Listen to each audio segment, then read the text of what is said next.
Welcome back to It's a Tool Thing with another tool haul video and maybe a quick update on the SnapOn 68 Epic Toolbox. This isn't actually a complete of all the tools that I got on my tool haul. Several of them have already been put back into the sets. I've been working to fill in all the socket sets and wrench sets with the missing wrenches or sockets. I don't generally go necessarily with exactly what it needs. As far as if it's a SnapOn socket set, I might end up putting a Mac in it depending on what I find. It would be better if I could get the actual correct one, but sometimes when you're looking at used tools, you just gotta go with what you go with. And to me, it's not that big of a deal to have a slightly mixed set with one SnapOn or one Mac or something like that. Some people might drive them insane, but as long as it's 6 point with 6 point, 12 point with 12 point, impact with impact, and a good quality socket, or even a good quality wrench. Though I do tend to try to at least stick with the same brand on the wrenches if possible on the higher end sets. But this here is what I haven't put back in that other kit so far. This here is actually, I have a couple of these mid-length or short, I guess they call them, SnapOn wrenches. I've already got, I think, the 3/4 and the 7/8. So I figured I'd pick up this 5/8. I actually saw 11/16. I should have grabbed the other day, but I'm sure it'll be there next time I come. It's kind of waffling on the 11/16. It's not a size I use that much. This one here has actually got a little bit of damage on the opening here. Still completely usable, but she's not the prettiest wrench. Next thing here, one of the sets from that toolbox was missing a 13mm. This is actually a Flank Drive Plus. It wasn't a Flank Drive Plus in that set, but I'll probably end up sticking this in the set in my shop truck I've been currently using, and then moving that other one over to that set. I've actually got an extra 15 Flank Drive Plus. I have been pretty happy with the Flank Drive Plus wrenches. They're pretty much my go-to at this point in the shop. Not that they're necessary 100% of the time, but they are definitely nice. The fit is usually pretty tight sometimes. You'll run into brass fittings where they don't want to quite fit because they've got this shelf on the front, and I don't know if we can see that there. And that's pretty tight right there, and they'll tend to get stuck. I have a air fitting I use quite a bit, and I need to polish that fitting up because it actually won't fit the wrench on there very well at all. Next here is a SnapOn 3/4 drive 15/16 12 point. Not something I would use a whole bunch. A lot of the guys in the shop though would, working on the engines. So I figured I might as well pick it up. That way I have a spare in case they need one, or there are rare occasions when they have me take something apart. It would just be nice to have. This here, I actually bought a set of SnapOn 1/4 drive sockets here a while back, and when I actually put the set in, I realized the 13mm was actually a 14. They had two 14mm in the set. So I picked up this 13mm. I've been just using a Craftsman one in there. I sold a whole bunch of my Craftsman sockets to one of my coworkers for use at home, and that 13mm is still sitting in my set. I kind of forgot about it, but the set that I was giving him actually was missing the 13, and that's why. I actually grabbed a spare Craftsman 13, just gave it to him. That way he had the set right now. And then I'll switch that out. And I'll put an extra 13mm floating around, which is about the way I work these days. This here's a 1/4 drive SemiDeep. It is a 15/16 socket. I don't really have any SemiDeeps, I don't think, in 1/4 drive. But 15/16 seems like a size that if I had one would be worth having for what I do. So I went and picked it up for a couple bucks. Next here is a 1-inch Proto Challenger, older style wrench. Part of that Craftsman sockets that I gave him. He was missing some Craftsman wrenches, so I stole some out of one of my sets, and this is one of them I need to fill that back in. He already had the Craftsman raised panels at home, so I just gave him the Craftsman raised panel so it would match his set a little better. Picked up this old SKW Rotary ratchet. Never had a rotary ratchet. Never been a real fan of the width of the head. But I'd watch a YouTube video talking about when you're going in at an angle that they're less likely to deflect and bend the head open when you're reaching in somewhere. So I thought I'd try it. If I like it, I'll upgrade to a snap-on one, something with a fine tooth. This unit here is actually, I counted out, I think it was 38 or 40 teeth, but it's actually pretty fine, or pretty smooth, even though it's got a pretty low tooth count. So for $5, I figured I'd give it a shot. It's a USA made old SK Wayne. I don't know if it'll come up on camera here, but the handle actually appears to be slightly bent. I don't know if that has something to do with the cut they did in the top. It's kind of bent in an odd direction. It's bent this way. So, but I'm going to give it a shot. Try to remember to pull it into the rotation and actually use it, so I can give myself a little feedback. Let me bring some information to you guys. Here's something I picked up here the other week. Picked up these set Allens. They're actually just a cheaper set of Powercraft. The main reason I got them was just how compact they were. They're solid one piece. I thought maybe there was a time where this being short would really come in handy, because a lot of the Allens I have, even the Blue Point ones I have, probably another third taller than these, and they seem pretty short. And I definitely run into situations where that could be an issue. They are 3/8 drive for the bigger ones and quarter for the smaller ones. I actually wish they would be 1/2 inch on some of these bigger ones here, like 17.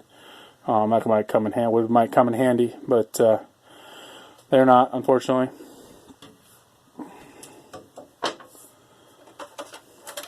Next thing here, it's actually a complete set of SnapOn Stubby 3/8 to 3/4. They look to be in excellent shape. Need to be wiped down a little bit, but lightly used at best. Definitely not something I need. Oh, excuse me. I actually started 7/16. I forgot that they don't include the 3/8 in this set, because I actually have a Snap-on 3/8 in my shop kit, even though most of mine are Mac. But 7/16 to 3/4, excuse me. But I don't need these at all. I figure I got a pretty good price on them, so I figured somebody at the shop will probably want them.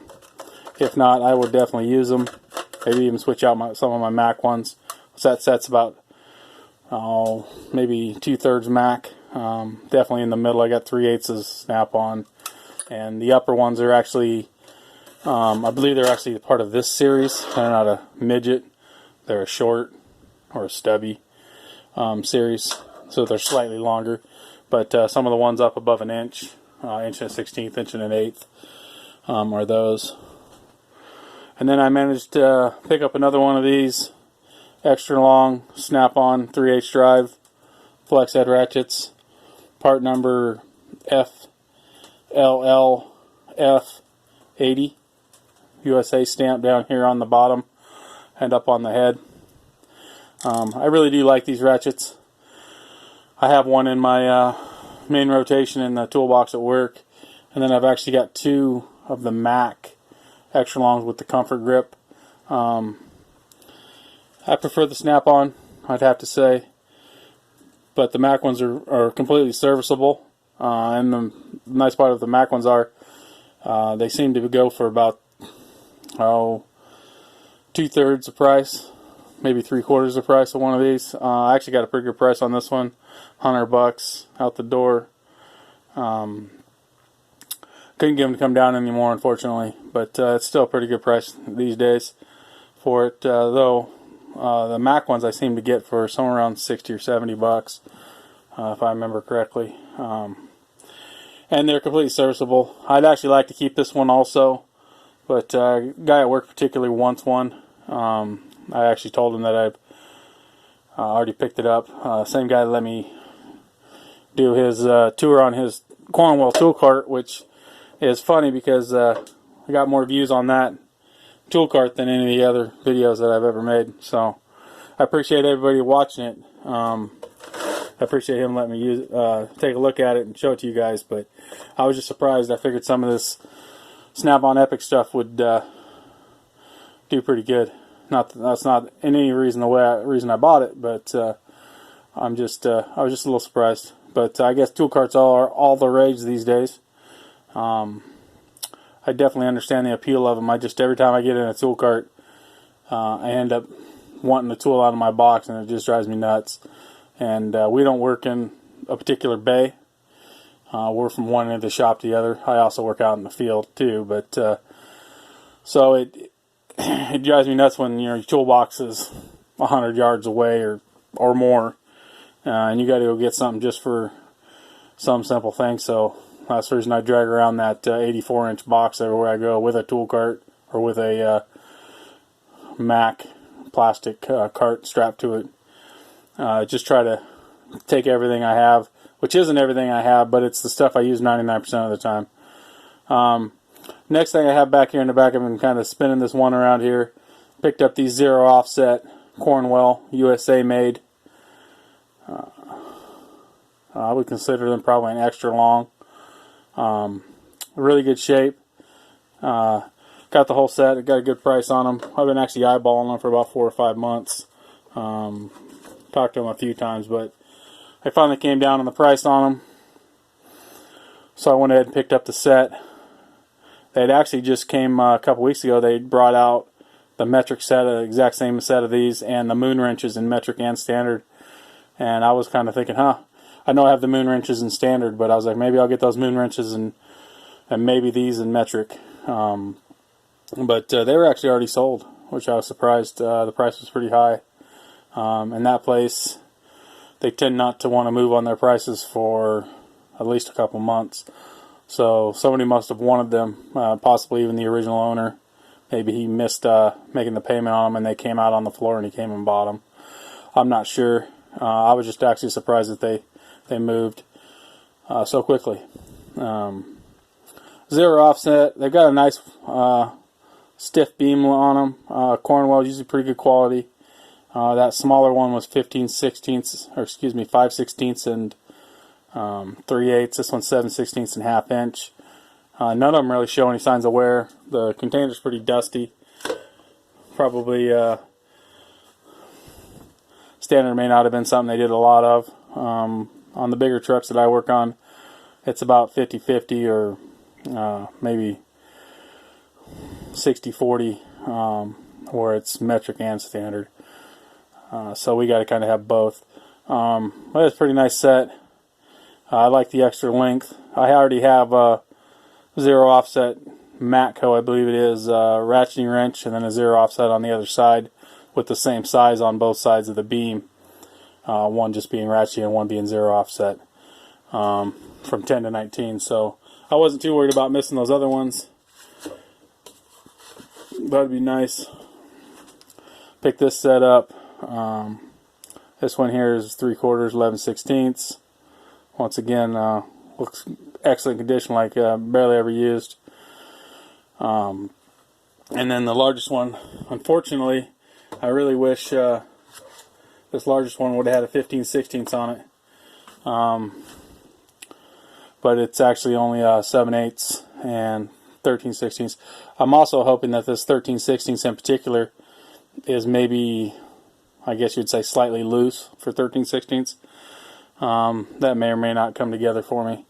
But we do some fasteners that are 21 millimeter, and they're pretty tight. And this zero offset would work pretty good. To get in there, I think there's usually 6 fasteners in 2 rows. And it's a pretty tight fit. Like I said, a lot of times you can't get this ratchet with a socket. Even with a cut down one, won't fit into that space with a cut down socket. So I've got some other offset wrenches that I use, kind of limited on the metric, to be honest, up in the bigger ones. That's why I wish this one would have had a 15 16ths on it, because those bolt heads are either the reduced size at a 21 or a normal size at 24 millimeter, and a 15 16ths would work perfectly fine on that. I know that for sure. But it's a pretty nice set. I'm going to try to put it in service, see what I think of them. At the price I paid for these, you couldn't have bought a imported brand. So I'm pretty happy with that as far as pricing goes.